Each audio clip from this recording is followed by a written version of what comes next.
Alors que c'est certaines personnes que Dieu a sélectionnées pour enlever. Il dit, avec telle personne, lui n'arrivera pas dans la terre promise. Je préfère le mettre de côté. Il les enlève. Quel est le résultat de l'émondage? Quels sont les bénéfices que l'émondage apporte dans nos vies? La première des choses, c'est que l'émondage apporte la santé de la plante. On enlève les branches mortes. En médecine, quand un organe est mort, on l'enlève. On coupe. Et ça permet la bonne santé. Et la deuxième des choses, Dieu enlève les branches endommagées ou les membres qui sont malades. Voyez, quand vous avez une maladie en vous, il faut qu'on l'enlève, sinon ça peut vous détruire.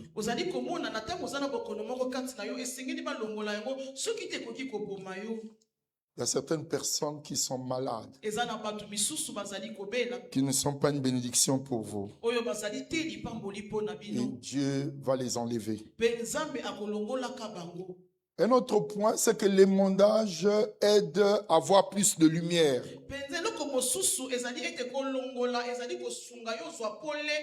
Ça permet à la lumière de pénétrer à l'arbre. Hier, j'étais en train d'enlever les herbes, les branches mortes pour créer beaucoup plus de luminosité, qu'il y ait beaucoup plus de lumière.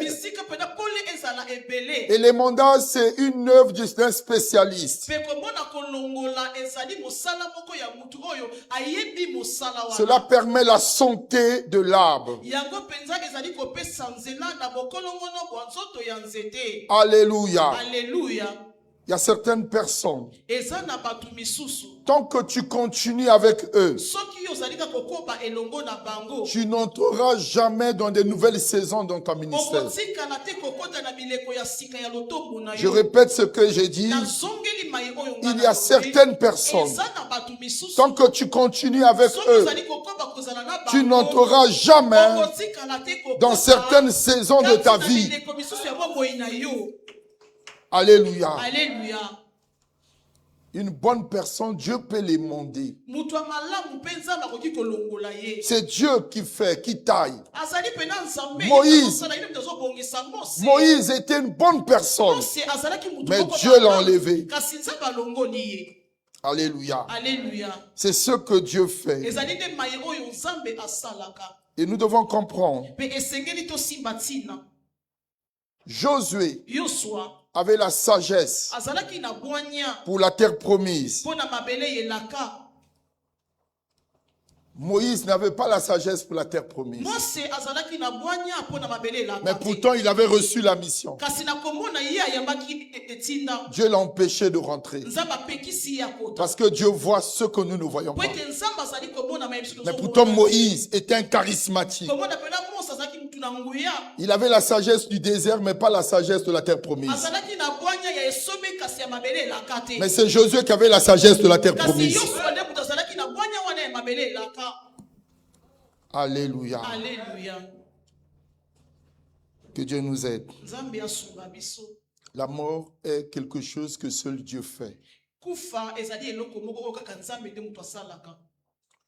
Deuxième clé, deuxième pas pour l'élargissement, c'est lire le livre choisi par Dieu.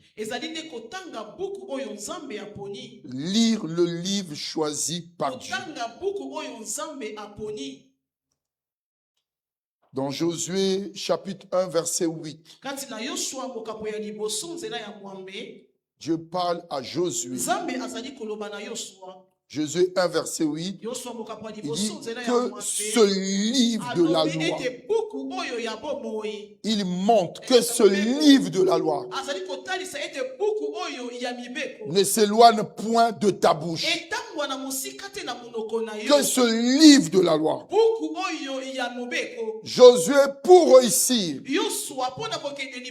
il avait besoin de s'accrocher à un livre.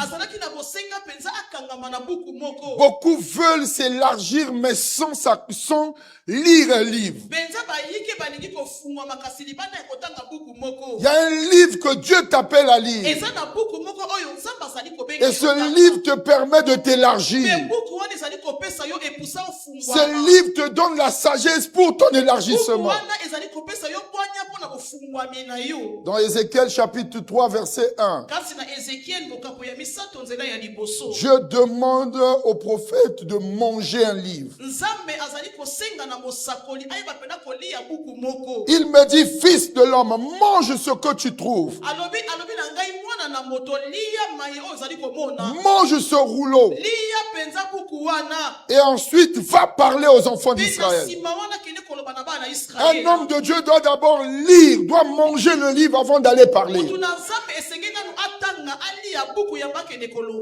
Alléluia. Le livre dont Dieu parle à Josué, c'est le livre qui l'aide pour l'élargissement. Alléluia. Vous allez comprendre, avec Moïse, Dieu lui disait, parle aux enfants d'Israël. Parle aux enfants d'Israël. Dis à Aaron. Dis à Aaron. Mais avec Josué, Dieu lui dit, lis ce livre. C'est avec ce livre que tu vas réussir. Deux personnes différentes et la façon d'agir aussi est différente. Alléluia. Dans Apocalypse chapitre 10, le verset 1 à 2,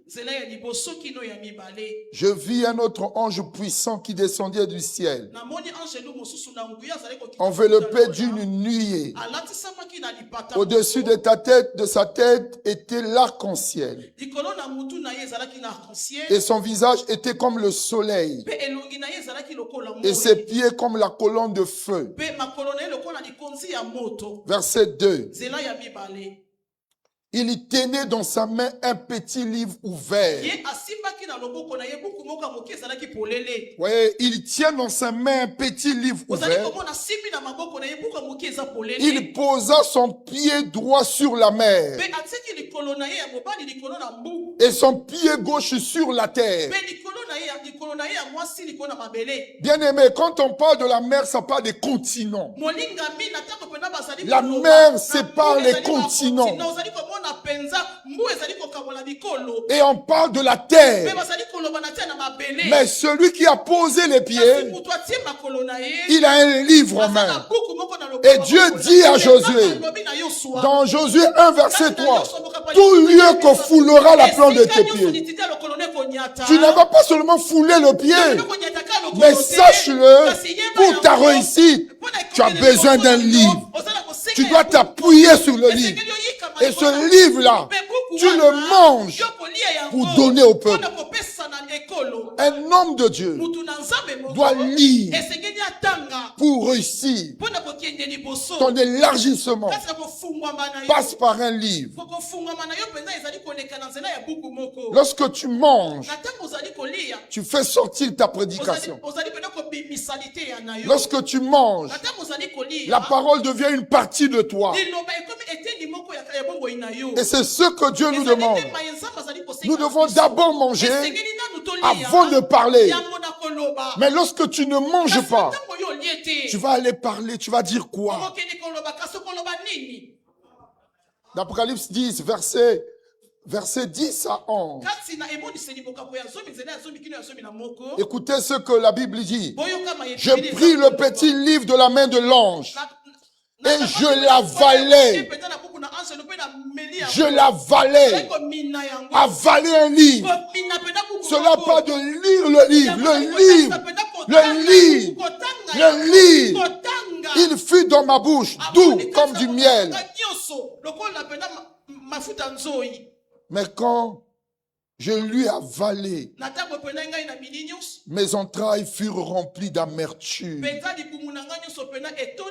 La parole de Dieu te traitera toi-même. Il y a certains endroits, tu vas te dire, ah, ça c'est dur, ça fait mal. Mais il faut manger. Quand tu es changé, tu es transformé, Dieu utilisera ta vie pour changer les autres. Et c'est là où tout homme de Dieu doit avoir un témoignage. Le verset 11, la Bible déclare, puis on me dit, après avoir mangé, là où les entrailles étaient comme dans l'amertume, mais puis il me dit, il faut que tu prophétises de nouveau sur beaucoup de peuples. Il y en a qui trouvent une satisfaction pour prêcher seulement à peu de peuples.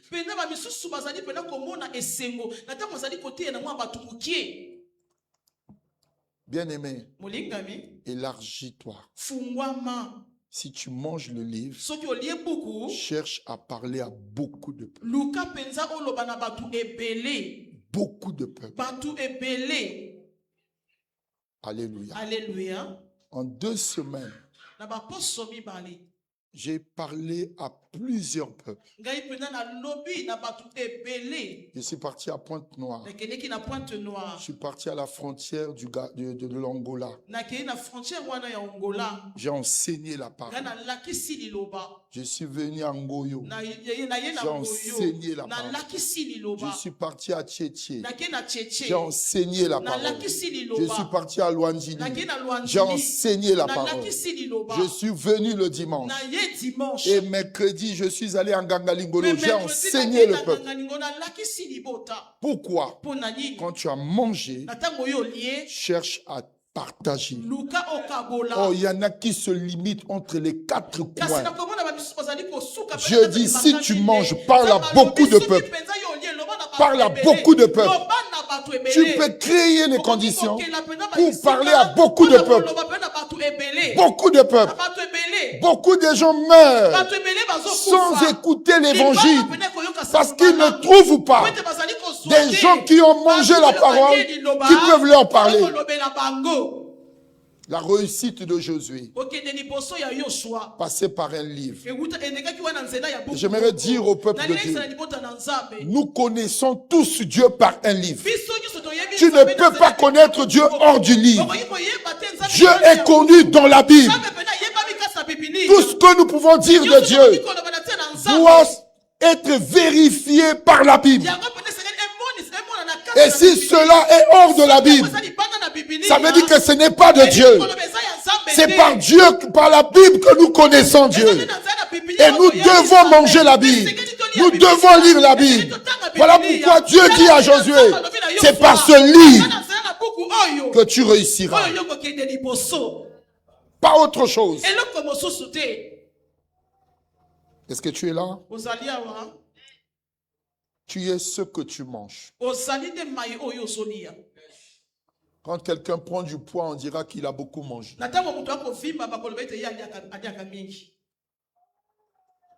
Alléluia. Alléluia.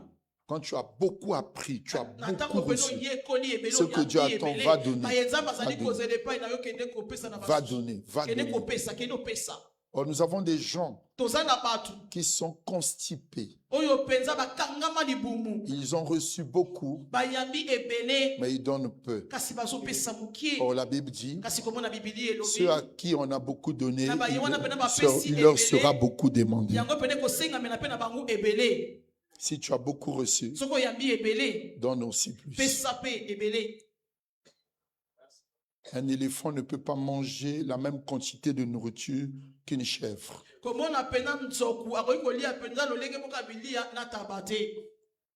Amen, amen. Amen, amen. 3e clé. L'élargissement par la méditation de la parole. Josué 1, verset 8. Yosua mokapo ya liboso nzela ya mwambe. La méditation de la parole. Komanyola ya liloba. La méditation. Komanyola. Que ce livre de la loi ne s'éloigne point de ta bouche. Médite-le jour et nuit pour agir fidèlement selon tout ce qui est écrit. Car c'est alors que tu auras du succès dans tes entreprises.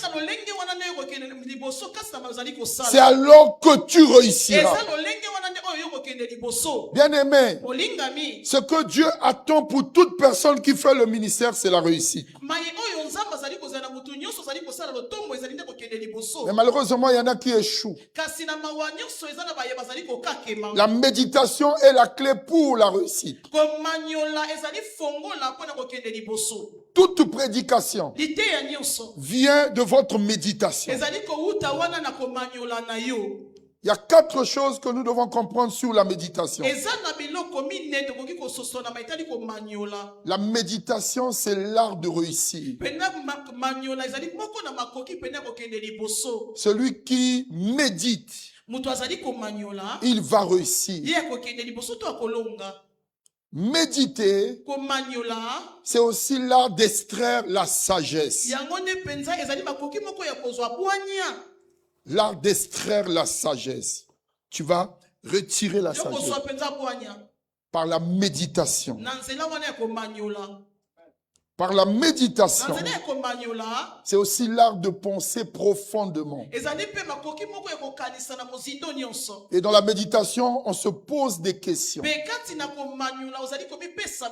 Et quand tu poses des questions, tu chercheras la profondeur. Un bon prédicateur, c'est celui qui médite souvent la parole. Comprenez bien, aimé. Moïse avait le secret de la délivrance. Mais Josué avait le secret de l'élargissement. Et c'est ce que nous devons comprendre. Voyez, les paroles que Dieu est en train de dire à Josué, c'est par rapport à la mission que Josué va faire. Dieu va t'instruire par rapport à l'appel qu'il a placé dans ta vie. Si tu es appelé enseignant, tu dois manger beaucoup la parole. Tu dois comprendre le contexte des Écritures. Tu dois tirer des leçons dans les Écritures que tu vas donner au peuple. Parce que tu es enseignant. Tu dois souvent méditer. Alléluia. Moïse avait le secret pour sortir de l'Égypte. Mais Josué avait le secret comment entrer dans la terre promise. Vous allez voir, Moïse a levé le bâton pour traverser la mer Rouge. La mer s'est ouverte. Mais Josué, pour séparer le Jourdain, il n'a pas levé le bâton. Il devait écouter Dieu. Parce qu'il y avait une autre révélation pour la séparation du Jourdain. Alléluia. La méditation, c'est l'art de la répétition. Chaque fois que tu médites, tu vas répéter la même chose. Voyez, je suis en train de vous parler depuis hier. Je fais que lire le livre de Josué. Je fais que lire. Je me suis réveillé très tôt le matin. J'étais seulement là en train de lire le livre. Voyez, l'art de répéter la même chose. De répéter la même chose. Tu médites, tu poses des questions. Tu cherches. Et des fois, tu quittes ici, tu vas dans un autre livre pour comprendre ce que... C'est ça la méditation. Tout ce que tu regardes tout le temps, ça finira par t'affecter. Tout ce que tu lis tout le temps, tu vas garder ça. Et quand tu vas commencer à libérer les gens, mais tu as appris ça où? Parce que tu as médité ça. La méditation, c'est répéter quelque chose à toi-même. Quand tu écoutes un message plusieurs fois, tu es en train de la méditer.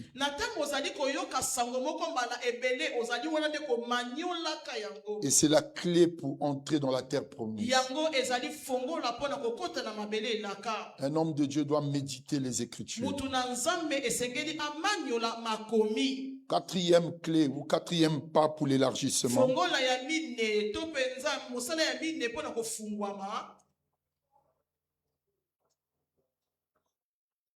C'est être dirigé par l'histoire récente. Être dirigé par l'histoire récente. Quand on parle de l'histoire, ce sont les événements qui sont passés. Et Josué devait tenir compte des failles de Moïse.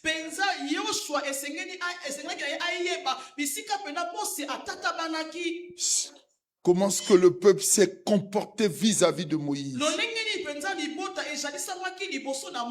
Bien aimé, chaque fois que tu fais le ministère, cherche les erreurs de tes parents. Ça peut t'aider à t'améliorer.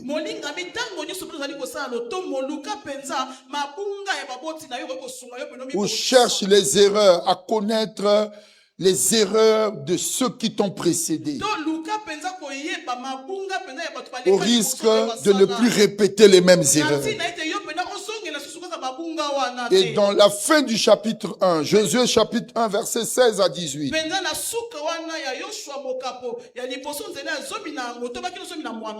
Josué 1, 16 à 18, Jésus a parlé au peuple et le peuple va répondre à Josué en disant: nous ferons tout ce que tu nous as ordonné. Nous irons partout où tu nous enverras. Regardez bien ces phrases-là. Nous ferons tout ce que tu nous as ordonné.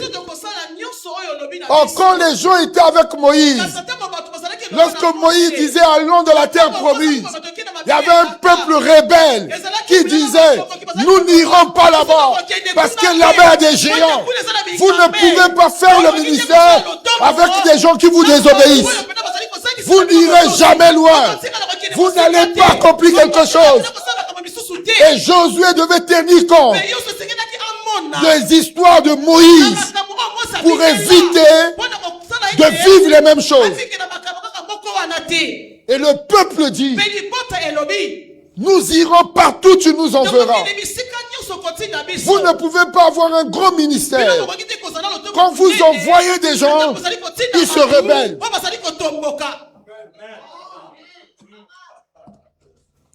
Verset 17.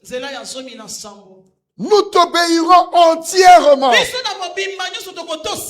Moïse a eu Abiram, Dathan, les fils de Corée. Corée lui-même. Ils se sont opposés à Moïse. Mais ils ont dit: nous t'obéirons entièrement. C'est une nouvelle génération. Travaillez le ministère avec une nouvelle génération. Vous allez élargir, vous allez percer. Alléluia. C'est important. Verset 18. Tout homme qui sera rebelle à ton ordre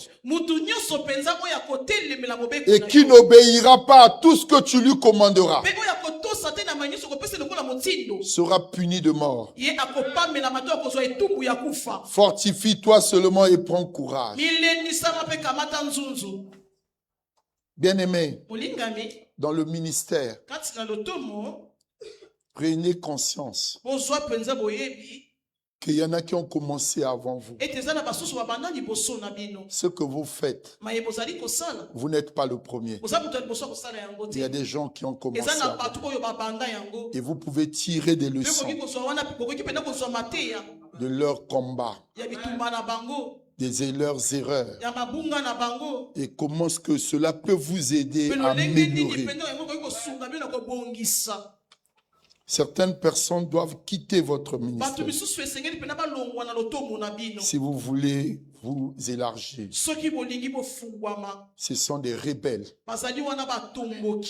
La rébellion est satanique. Comprenez bien, la rébellion est satanique. Satan déteste des serviteurs de Dieu. Vous ne pouvez pas aller de l'avant dans votre ministère si vous êtes entouré de gens qui vous détestent.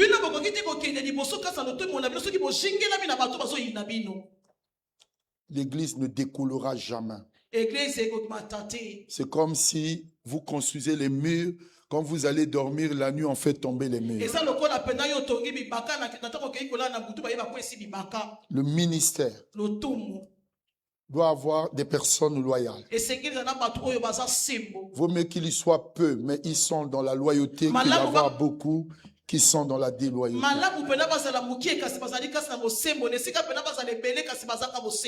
Alléluia. Et nous devons apprendre de ces membres qui ont été des rebelles. Nous devons enseigner à nos brebis comment ils peuvent donner des remerciements pour ce que tu as fait pour eux. Alléluia. Ne permettez pas aux gens d'oublier ce que vous aviez fait pour eux. Je ne peux pas oublier mon père spirituel. C'est lui qui m'a découvert dans la foule et qui m'a choisi pour dire tu vas travailler maintenant à mes côtés. Dieu, pour vous élever, il utilisera des gens. Alléluia. Dieu a utilisé Samuel pour que David soit oint. David était dans la forêt, on l'a fait chercher. Mais qui est venu le chercher?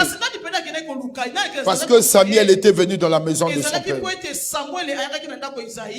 Quand vous êtes dans la foule, personne ne vous connaît. Mais Dieu va toucher quelqu'un.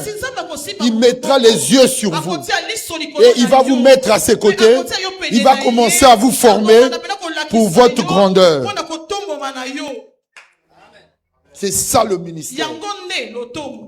Et ces personnes que vous avez aidées, que vous avez imposé les mains, que vous avez encouragé dans le ministère, que vous avez donné un espace pour diriger. Et demain, ils commencent à vous combattre. Ce sont des fils dangereux. Ce sont des Absalom. Alléluia. Et il faut éviter ce genre de personnes. Dans Hébreux 6, verset 10. Hébreux 6, verset 10, la Bible dit: car Dieu n'est pas injuste pour oublier votre travail et l'amour que vous aviez montré pour son nom. Mais les rebelles oublient ce que vous aviez fait pour eux. Alléluia. Dieu rend service. Il continue à rendre service à ses saints. Il y a des personnes qui oublient facilement. Ils ne se souviennent de rien. Et c'est là où c'est important en tant que leader d'enseigner sur la loyauté. Et nous parlerons pendant cette conférence sur la loyauté. Faites attention bokeba à ceux qui attaquent leur père. na baye wana bazali kobundisa tata na bango C'est des serpents. bazali wana banyoka Et vous ne pouvez pas percer, vous élargir dans le ministère bino bokoki te wana kokende liboso to bofongwama kati na lotomo avec des gens qui sont des serpents. na bato oyo baza banyoka. Alléluia. Alléluia. Que Dieu aide chaque homme de Dieu Nzambe asunga mutu na nzambe nyonso de créer une atmosphère qui peut l'aider à bien travailler dans le ministère. ya kokela esika to mupepe moko kosunga ipena kosala malamu kati na lotomo. Et faites attention aux gens qui sont blessés à vos côtés, Pe bokeba na bato oyo bazoka kasi baza pembeni na qui bino ne sont pas libérés de leurs offenses. bango penza babimi te kasi na pasi Ils oyo basala deviennent bango dangereux bakomi pena bato moko mabe et ils commencent à attaquer leur